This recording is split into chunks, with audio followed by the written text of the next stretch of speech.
Député de Pontiac. Come on, Mr. Speaker. Nobody buys that line except the Liberals.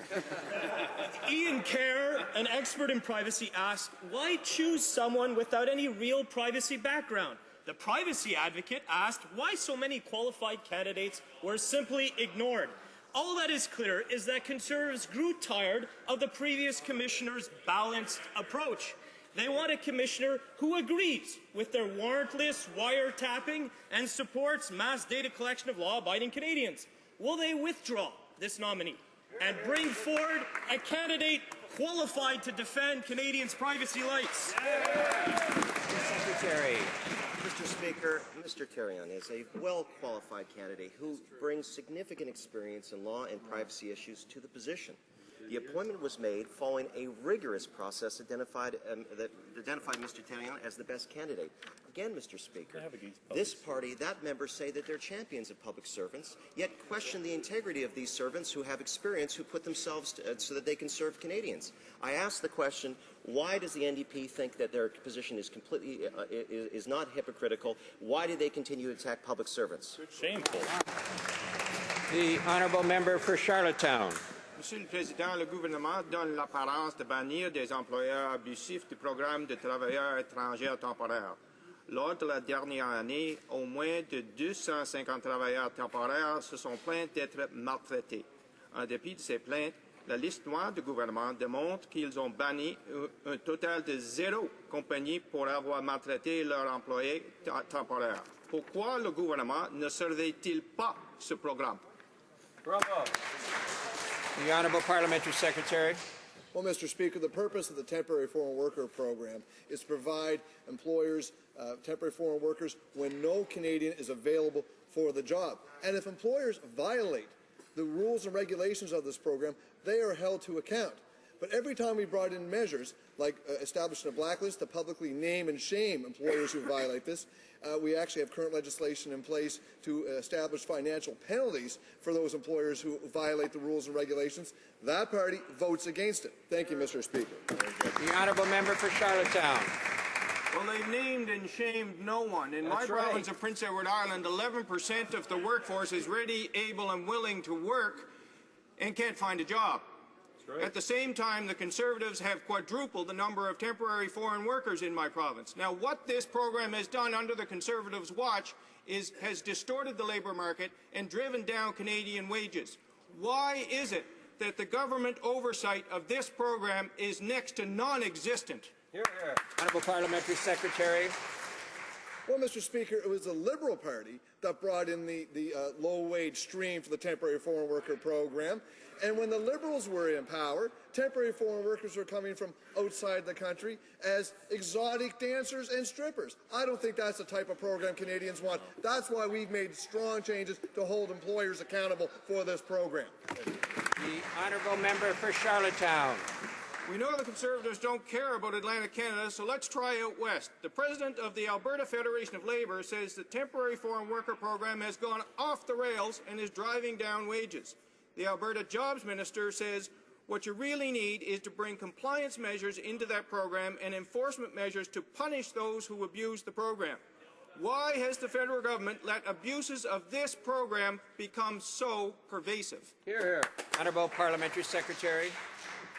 Well, Mr. Speaker, we have brought in on 2 separate occasions changes to tighten up this program to make sure that employers follow the regulations and make sure they obey the commitment they made when they submitted their LMO.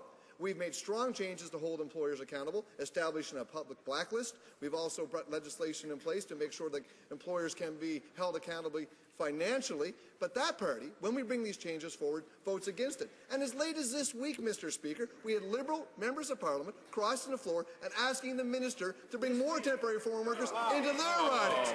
They can't have it both ways, Mr. Speaker. They can't. Honourable Député d'Abitibi-Témiscamingue. Monsieur le Président, le ministre des Anciens combattants dépense 4 millions en publicité au lieu de maintenir les bureaux de service aux anciens combattants ouverts. C'est incroyable. Et quand l'épouse d'un ancien combattant qui souffre d'un stress post-traumatique veut lui parler, il se sauve en courant. Ça, c'est du service.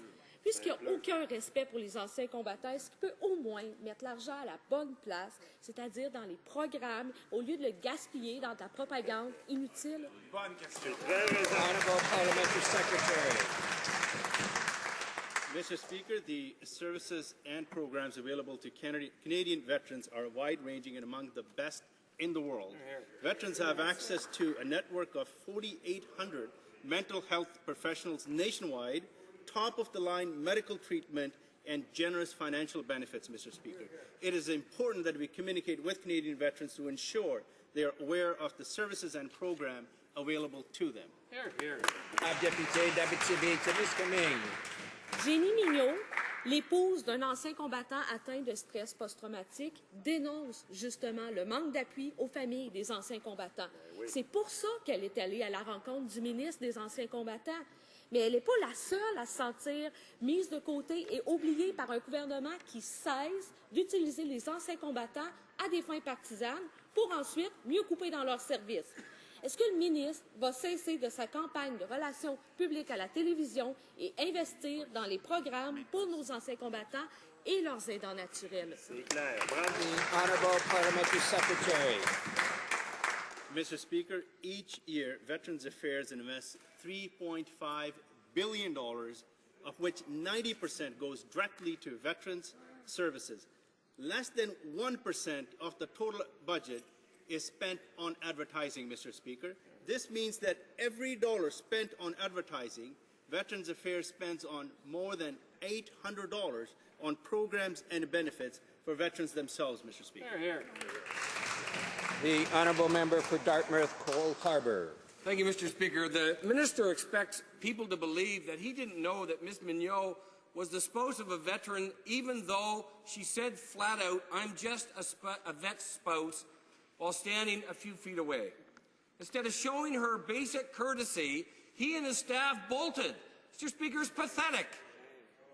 Veterans and their families are tired of being treated with this level of disdain. Will the minister apologize to Ms. Mignot and veterans and families across this country? The Honourable Parliamentary Secretary. Mr. Speaker, that member knows full well that Minister appeared at a committee meeting yesterday, and we had bells ringing for votes in the House. As a matter of fact, the Minister stayed extra time to appear before the committee, and there were only a few minutes left before we had to vote in the House. That being said, Mr. Speaker, Minister regularly travels throughout this country to meet with Canada's veterans, their families, as all members of this House, this side of the House, I can assure this House, that regularly meet and listen to the issues. The Honourable Member for Dartmouth, Cole Harbour. Mr. Speaker, Jenny Mignot was speaking for many across the country when she said, "You're forgetting us once more. We're nothing to you." You know, people in Dartmouth, Cole Harbour are feeling this kind of callous behavior on behalf of this minister. Instead of blowing $4 million on ads claiming to respect veterans, why doesn't the minister actually respect veterans, invest in supporting them, and at least, heaven forbid, talk to them? When's the minister going to start taking veterans' issues seriously and apologize? The Honourable Parliamentary Secretary. Mr. Speaker, veterans, stakeholders, members of Parliament, senators, and experts all have called on Veterans Affairs to improve its communication with Canadian veterans. If veterans are unaware of the programs and services available to them, they simply won't use them. With this new campaign, Veterans Affairs Canada will spend approximately 0.1% on advertising, Mr. Speaker. The Honourable Member for Nanaimo, Cowichan. Mr. Speaker, the minister told the CanSec Defence Industry Conference that the Conservatives will be reviewing their final fighter jet options in the next few weeks. Yet another clue that the Conservatives will wait until after the House of Commons rises for the summer before announcing whether or not they will buy the F-35s. This project has been a disaster for long enough. Will the Conservatives let this House know their plans before running away in June? The Honourable Parliamentary Secretary to the Minister of Public Works. Mr. Speaker, the National Fighter, the CF-18 replacement project is going according to plan, the 7-point plan. The results of this evaluation will be released in due course. Here, here. The honourable member for Nanaimo County. Well, in due course. The entire process for buying the F-35s has been done in secret behind closed doors. Given how poorly it's gone, one would think that the Conservatives would now welcome a bit of openness. So a simple question. Will the decision, when it's announced, simply be what the Conservatives have wanted all along, a sole source purchase of the F-35s from Lockheed Martin? The honourable parliamentary secretary. Mr. Speaker, when we established the 7-point plan 2 years ago to replace the CF-18, we embarked on the most independent and transparent review in the history of Canada when it comes to military procurement.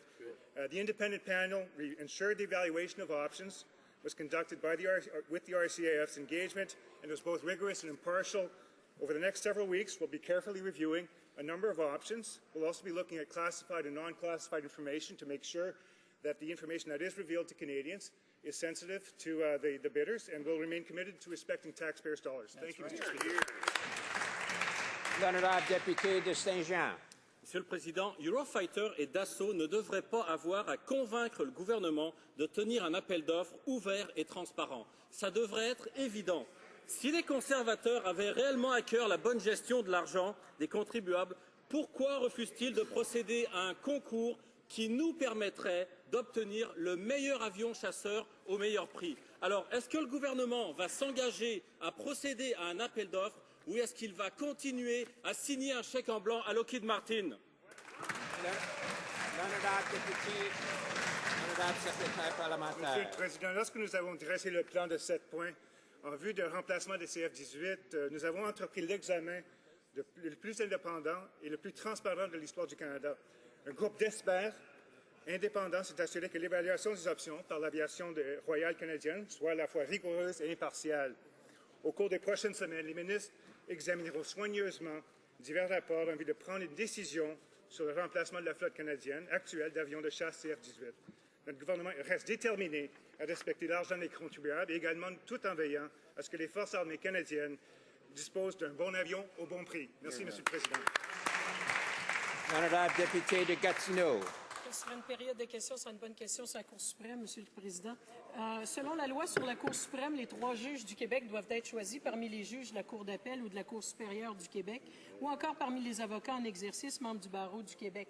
Le Québec est depuis près d'1 an sous-représenté à la Cour suprême. Est-ce que le gouvernement peut confirmer que les remplaçants des juges Nadon et Lebel seront sélectionnés parmi les candidats recommandés par la ministre de la Justice, procureur général du Québec, au gouvernement fédéral? Honourable Parliamentary Secretary to the Minister of Justice. Thank you, Mr. Speaker. The Minister has had very productive meetings with Minister Ballet and the Quebec legal community. As always, we consult a broad range of relevant stakeholders. We've been clear we will respect the letter and spirit of the Supreme Court decision, and we are moving expeditiously to fill the vacancy created by Judge Fish in the Supreme Court. Thank you, Mr. Speaker. Honourable Député de Gatineau. Doesn't sound like they were going to pick from her list, but anyway.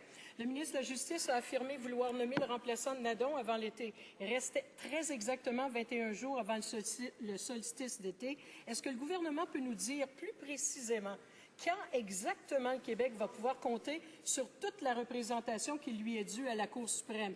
Avant la levée de la Chambre pour la pause estivale ou un vendredi en fin de journée quand personne n'est autour?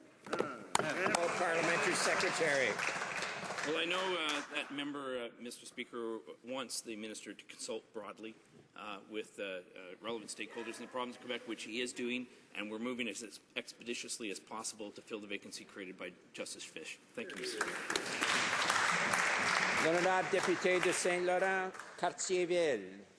Mr. Speaker, on the same topic, have the Prime Minister and the Justice Minister learned anything from the Judge Nadon's appointment fiasco? They politicized the selection process. They breached the confidentiality of internal deliberations. They revealed the contents of phone calls. They shamefully attacked the Chief Justice.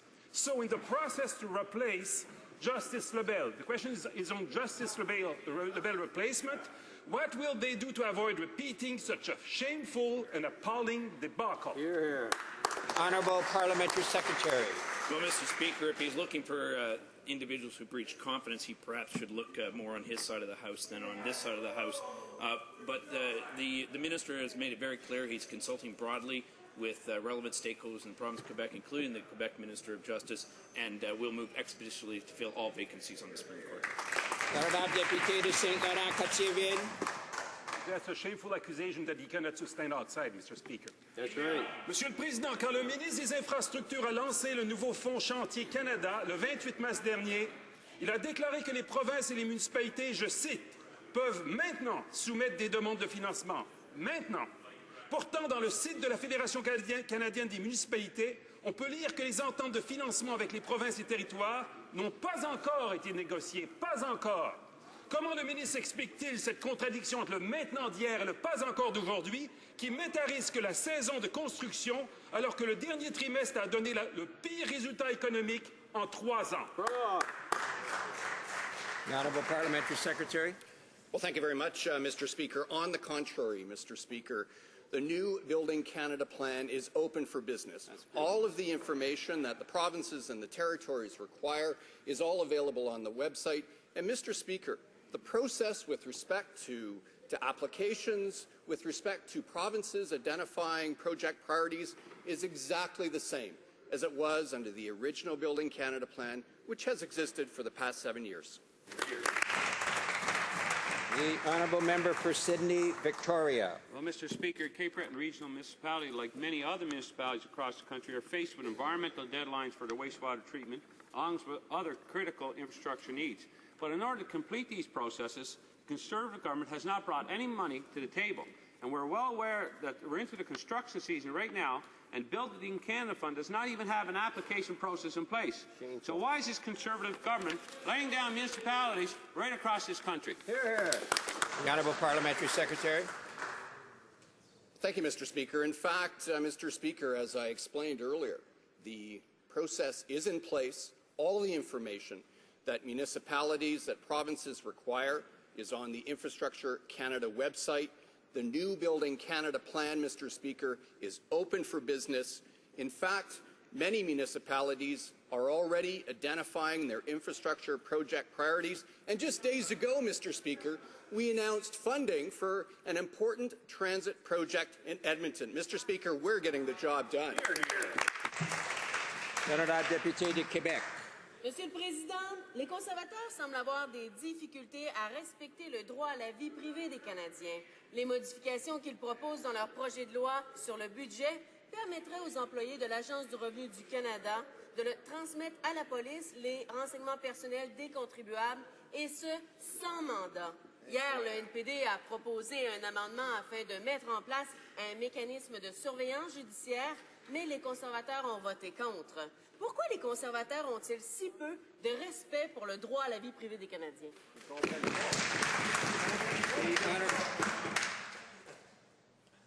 The Honourable Parliamentary Secretary to the Minister of Justice. Well, Mr. Speaker, the member should know that Bill C-13 does not create any new protection from criminal or civil liability for those who voluntarily assist law enforcement. It simply clarifies existing protections under Section 25 in the case law. I'd suggest you take a look at that. The Honourable Member for Victoria. There's no clearer example of Conservative disregard for the privacy rights of Canadians than their rush to hand over personal financial information to the American IRS under FATCA. Last night, Conservatives even voted against an NDP amendment that would ensure compliance with the Charter of Rights and with the Privacy Act. Mr. Speaker, they've refused to fix even a single comma. Will the minister stop this assault on the privacy rights of so many Canadians, or are we just supposed to trust it to their hand-picked privacy commissioner? The Honourable Parliamentary Secretary. Mr. Speaker, under the agreement, financial institutions in Canada will not report any information directly to the IRS. Relevant information on U.S. residents and U.S. citizens will be reported to CRA. The exchange of tax information between Canada and the U.S. is already a long-standing practice and is authorized under the Canada-U.S. Tax Treaty, which includes safeguards for the use of exchanged information. The information on U.S. account holders obtained by the CRA will be exchanged with the IRS through the existing framework, an approach that is consistent with Canadian privacy laws. The honourable member for Ottawa Centre. Mr. Speaker, the UN High Commissioner for Refugees was in Ottawa yesterday appealing to this government to help resettled Syrian refugees. And the need is required, Mr. Speaker. We're talking about over 9 million Syrians who are displaced, over 160,000 who have died in this horrible conflict. So the question is, what can Canada do? We think Canada could do a lot more. I just want to ask the government very clearly, what is the commitment from our government of the request of Mr. Gutierrez when it comes to Syrian refugees? Are we going to do more? Are we going to accept more Syrian refugees? If yes, then when, and what is the process? Thank you. The Honourable Parliamentary Secretary to the Minister of Citizenship and Immigration. Mr. Speaker, our government is Canada is the fourth largest donor to Syria for humanitarian aid in the world. Canada continues to have one of the most generous immigration and refugee systems in the world. We welcome 1 out of every 10 resettled refugees globally. But, Mr. Speaker, we are committed to resettling 1,300 Syrians by the end of 2014, with 1,100 spaces allocated for privately sponsored refugees. The Minister did meet with the UNHCR Commissioner Antonio Guterres on May the 28th and highlighted how Canada is working to assist the world's most vulnerable populations. L'honorable député de Louis-Saint-Laurent. Monsieur le Président, c'est bien tout ça, mais c'est pas suffisant. La communauté internationale réclame que le Canada fasse sa juste part pour les réfugiés syriens. 9 millions de Syriens ont été déplacés et 160 000 sont morts. Le haut-commissaire aux réfugiés réclame une aide immédiate pour relocaliser 100 000 réfugiés. Jusqu'ici, le Canada n'a pas été à la hauteur de cette crise humanitaire. Le précédent ministre de la Citoyenneté n'a même pas respecté sa promesse d'accueillir 1 300 réfugiés syriens. Quand est-ce que le gouvernement va prendre ses responsabilités dans ce dossier? The Honourable Parliamentary Secretary. Mr. Speaker, we have begun to resettle the most vulnerable Syrians and are actively working to fulfill our existing commitments. Since the start of the Syrian conflict, the member will be pleased to know that Canada has provided protection to over 1,100 Syrians. Canada has been a world leader in providing Syrians with humanitarian development and security assistance, Mr. Speaker. And if the member would read some of the things that the UNHCR Commissioner Guterres said, I think she'd be pleased with how the UNHCR is seeing Canada's contribution in this effort. The Honourable Member for Ancaster, Dundas, Flamborough, Westdale. The Prime Minister continues to compel the world to pay attention to the issues that are very important to my constituents, namely saving of lives of mothers and newborns in developing countries. Yesterday in Toronto, Melinda Gates lauded the Prime Minister for his powerful advocacy on behalf of people in developing countries. Under the Prime Minister's leadership, Canada has earned a global reputation for moving the world with compassion and action when it comes to women and children. The Muskoka Initiative rallied the entire world around saving mothers and their babies. Can the Parliamentary Secretary please update this House on Canada's actions on this file? The Honourable Parliamentary Secretary to the Minister of Foreign Affairs. I want to thank the member for his question. Mr. Speaker, it gives me a tremendous sense of pride for our government to see how the Prime Minister continues to rally global support in Toronto to save the lives of mothers and children. Yesterday, our government pledged an additional $3.5 billion over 5 years towards the Prime Minister's maternal, newborn and child health initiative. These funds will expand on our existing policies and up our game in critical areas of immunization, nutrition, and birth and death registration. Mr. Speaker, this is good work, and Canada is making a difference between life and death, so the work must not stop.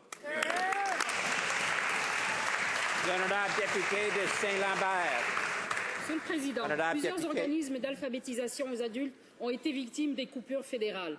Ces coupures affectent les adultes en recherche d'emploi qui ont des problèmes de littératie, notamment dans les milieux linguistiques minoritaires.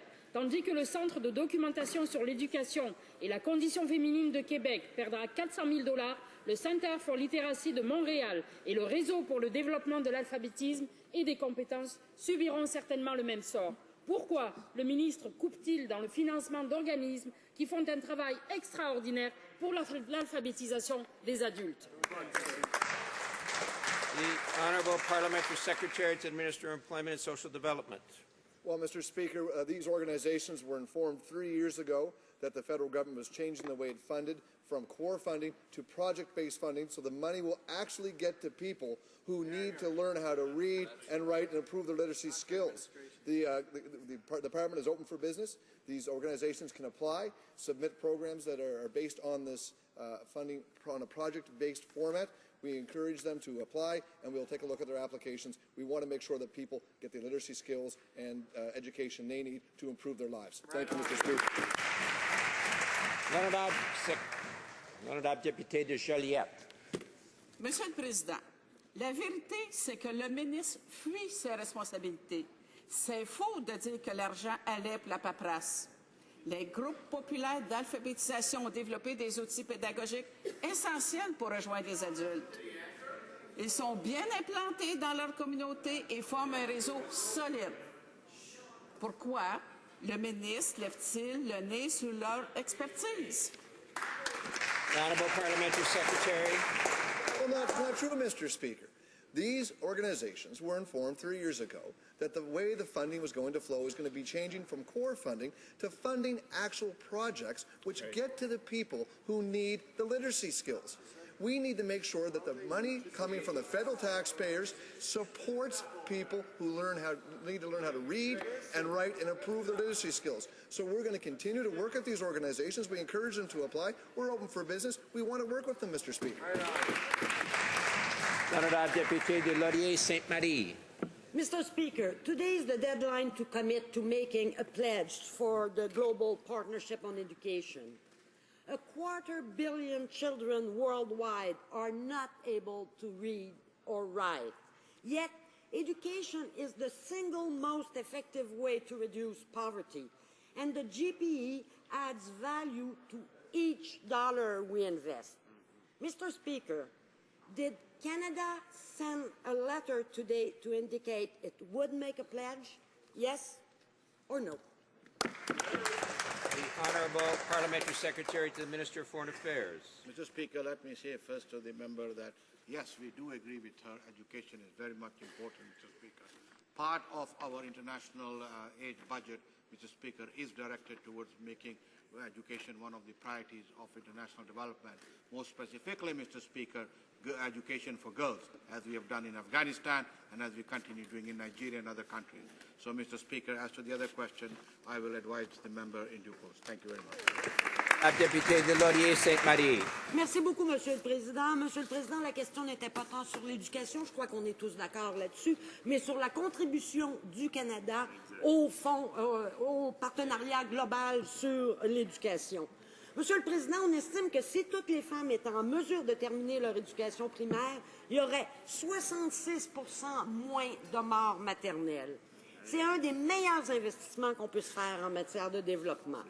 Et aujourd'hui, pas la semaine prochaine, c'est la date limite pour indiquer au partenariat global pour l'éducation que le Canada participera à la campagne de refinancement.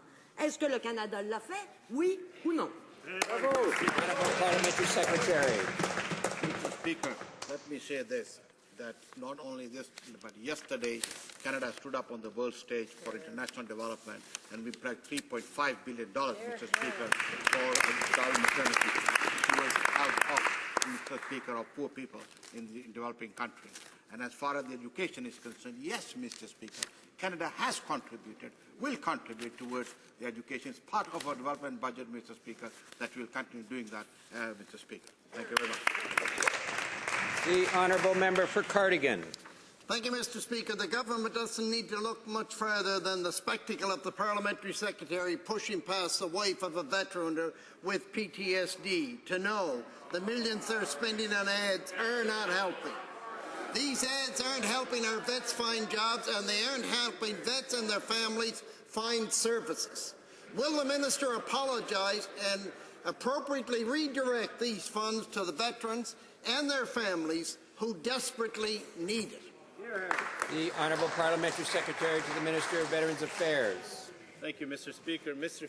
Speaker, I find it extremely rich coming from that member and that party under their government. Our men and women in uniform, Mr. Speaker, suffered decades of darkness. That's right, Since coming to office, our government has brought forward almost $5 billion in new funding, new benefits, new services for our veterans. And, Mr. Speaker, it's that party that has voted against virtually every single initiative we have brought forward. I would encourage them to stop playing partisan games, get on board for the benefit of our veterans. The honourable member for Cardigan. Mr. Speaker, the government, after spending $26 million of taxpayers' money on the Cohen Commission, the Conservatives have shelved the report and its 75 recommendations. A recent order paper question has confirmed recommendations dealing with pollution monitoring and marine spills were rejected.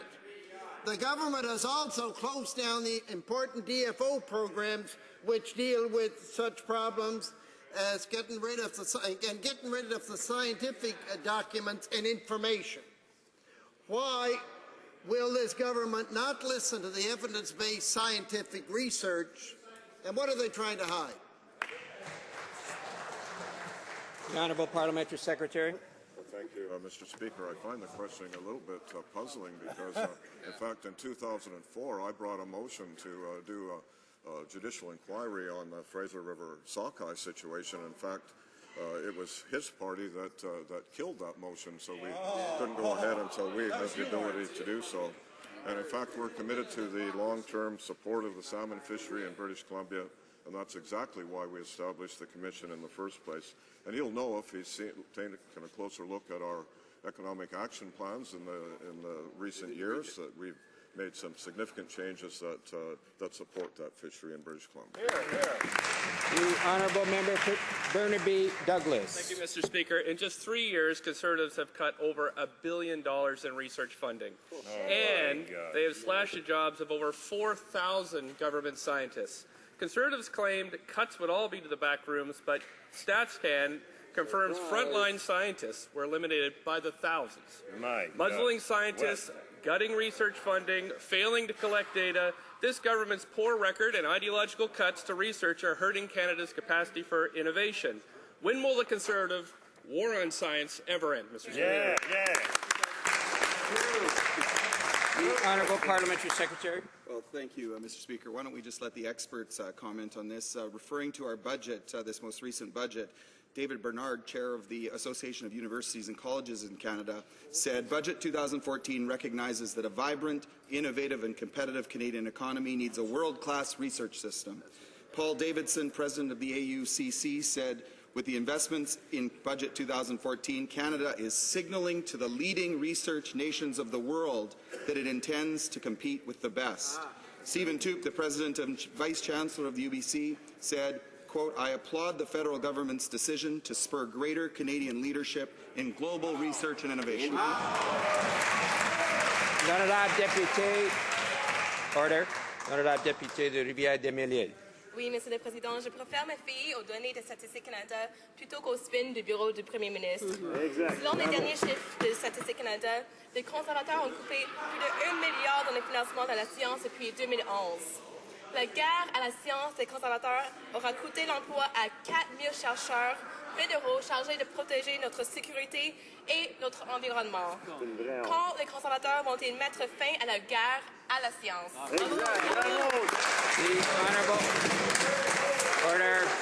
The Honourable Parliamentary Secretary to the Minister of Industry. Mr. Speaker, the Prime Minister's office apparently has some of the most qualified spin doctors in the world, because these are the universities and researchers in Canada, the top ones in Canada. Amit Chakma, chair of the U15 group of Canadian research universities, said, we thank the Government of Canada on its 2014 budget and the significant investment of $1.5 billion for the new Canada First Research Excellence Fund. Raymond Laflamme, Executive Director for the Institute of Quantum Computing, apparently another PMO spin doctor, said, as a result of the partnership established between the Government of Canada... The Honourable Member for Peace River. Well, thank you, Mr. Speaker. Grain farmers on the prairies had a record harvest this past year. It was great news until the railways left that grain sitting in bins. As a result, our government took direct action. Well, the opposition's only answer was to bring back the monopoly of the Canadian Wheat Board. Farmers knew better, and Mr. Speaker, we did as well. We know that the Wheat Board used to just dribble out sales so slowly that the railways never had to step up their game. Well, I'm wondering if the Parliamentary Secretary to the Minister will please tell this House what our government has done to improve the logistics system for Canadian farmers and for other people that ship commodities. Great question. The Honourable Parliamentary Secretary to the Minister.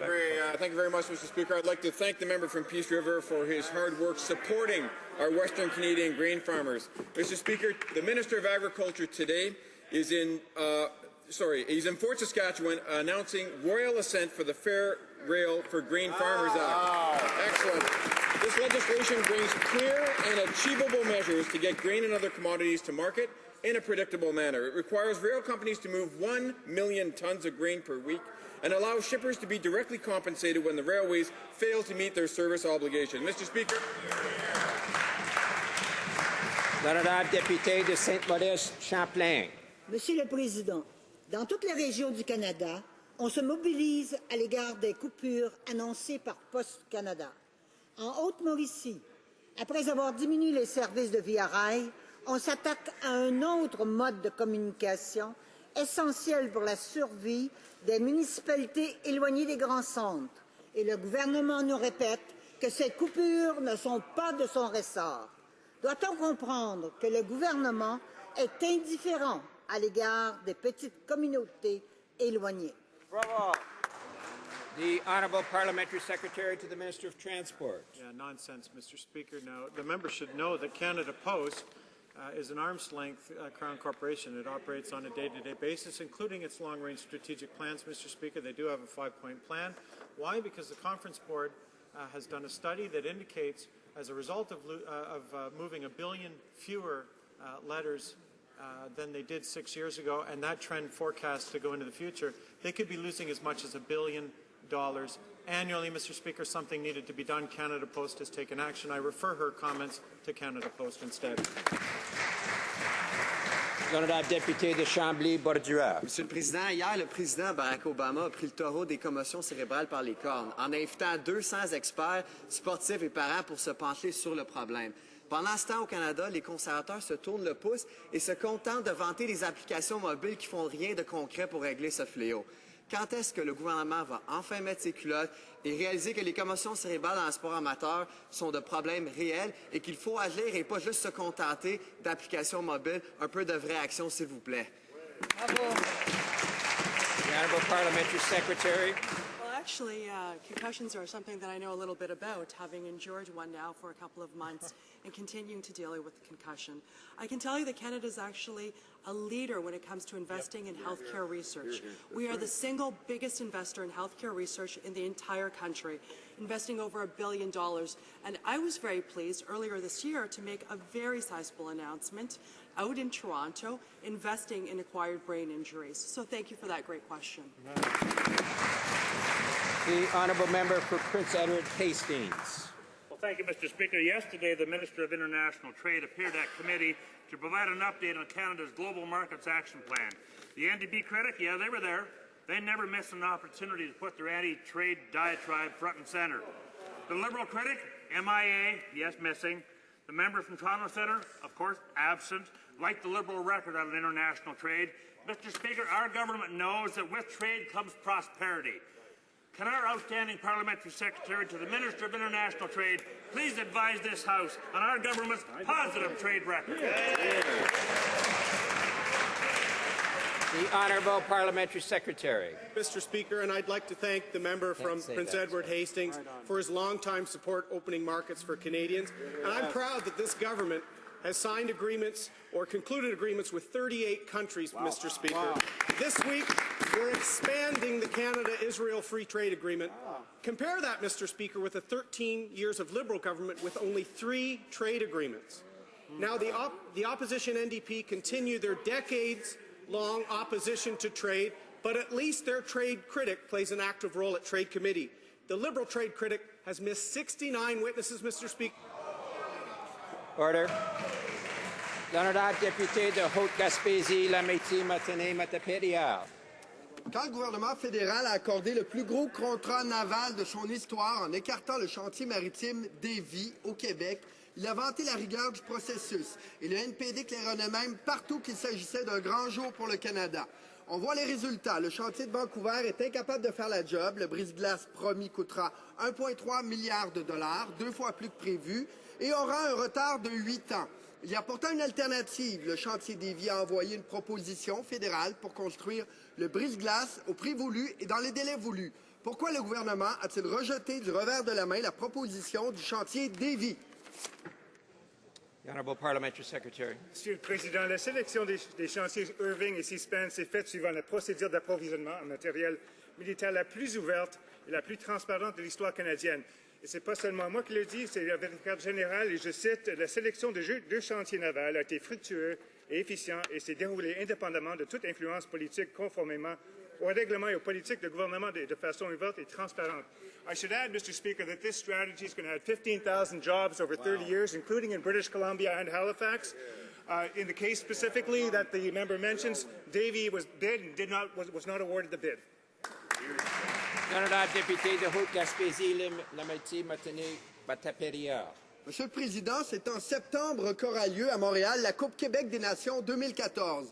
Athlétisme Canada qui disait appuyer pleinement cet événement qui servira de vitrine unique pour le sport de l'athlétisme et qui devait dépêcher des athlètes pour se mesurer aux autres nations déjà inscrites à la compétition, vient tout juste de tirer la plug sur sa participation. Pire, sans aucune explication, elle presse l'équipe québécoise de renoncer elle aussi à l'événement. Le ministre des Sports va-t-il intervenir auprès d'Athlétisme Canada et lui demander de respecter son engagement à promouvoir l'événement et de participer à la Coupe Québec des Nations 2014? The Honourable Minister of Heritage.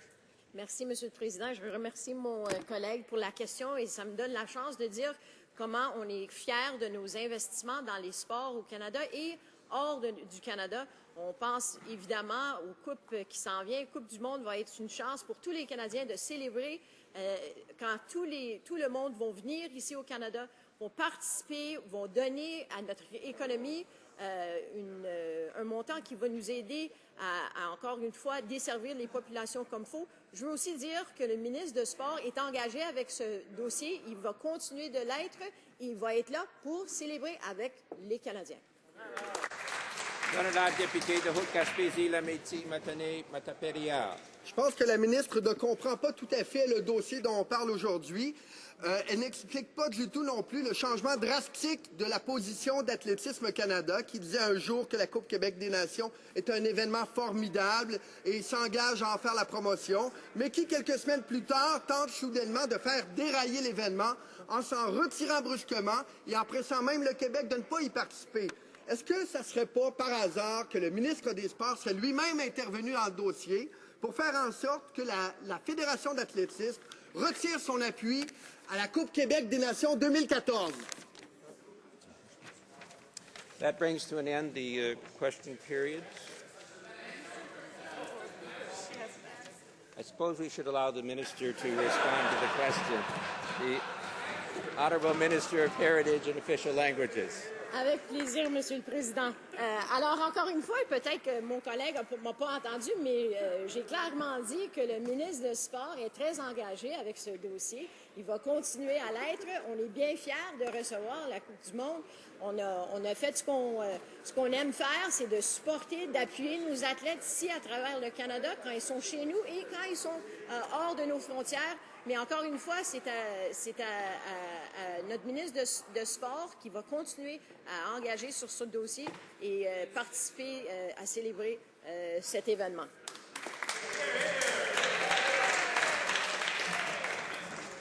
That now brings the end to the question period. We'll move on to the other orders of business. Just moving on to routine proceedings, tabling of documents. The Honourable Parliamentary Secretary. Just give me. I'm not on committee reports yet. Okay. Still on tabling of documents. Honourable Parliamentary Secretary. Thank you, Mr. Speaker. Mr. Speaker, pursuant to Standing Order 36.8, I have the honour to table in both official languages the government's responses to two petitions.